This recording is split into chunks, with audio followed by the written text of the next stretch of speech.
For today's video mga katrops, panibagong araw, panibagong food trip na naman tayo ngayon. At eto nga pala yung niluto kong ulam namin ngayong araw, nilagang buto-buto ng baboy. At para kahit papano ay mas healthy, ay naglagay nga ako dito ng isang pirasong buong repolyo. Ang sarap ng sabaw neto mga katrops, lalo na kapag maulan yung panahon. Hay nako, napakasarap humigop.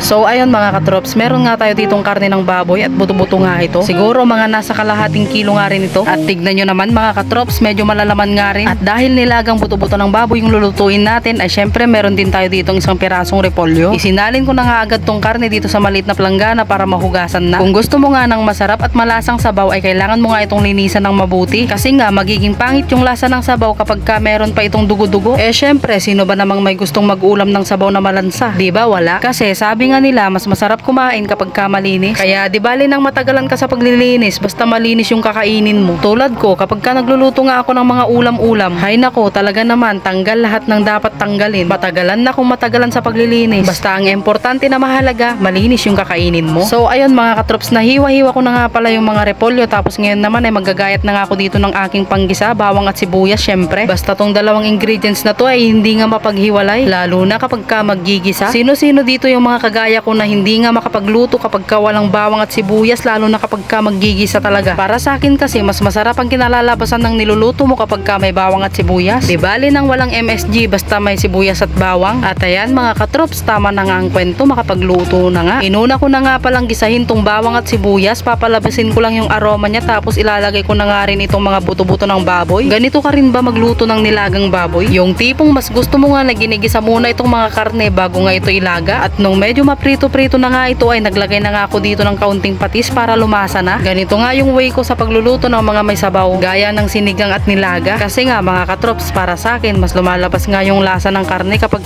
ginigisa muna ito bago sabawan. Bale, para sa akin lang yun mga katrops ha, ewan ko lang sa iba. Hindi naman kasi lahat ay pare-parehas nga yung pagluluto. Kasi nga sabi nga nila ay meron tayong kanya-kanyang way sa pagluluto.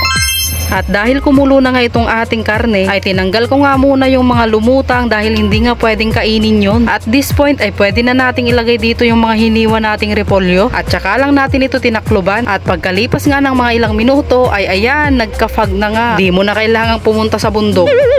At syempre, take 2 mga katrops. At ayan, luto na nga itong ating nilagang buto-buto ng baboy. At tignan nyo naman yan mga katrops. So talaga naman napakasarap higupin ng sabaw niyan. Kaya naman hindi na nga ako nagpaligoy-ligoy mga katrops at sumandok na nga agad ako dito ng aking kakainin. Mas masarap pa naman itong kainin kapag ganitong mainit-init. Kaya naman tara mga katrops, kain na nga tayo. Kumuha na nga rin pala kayo ng inyong pagkain at sabayan nyo na nga akong kumain. Sayang, mas masarap pa nga sana ito kung meron tayong sausawan na patismansi na may maraming siling labuyo. At tignan nyo naman ang inyong katrops, so halos mabulunan na kasi napakainit pa niyan.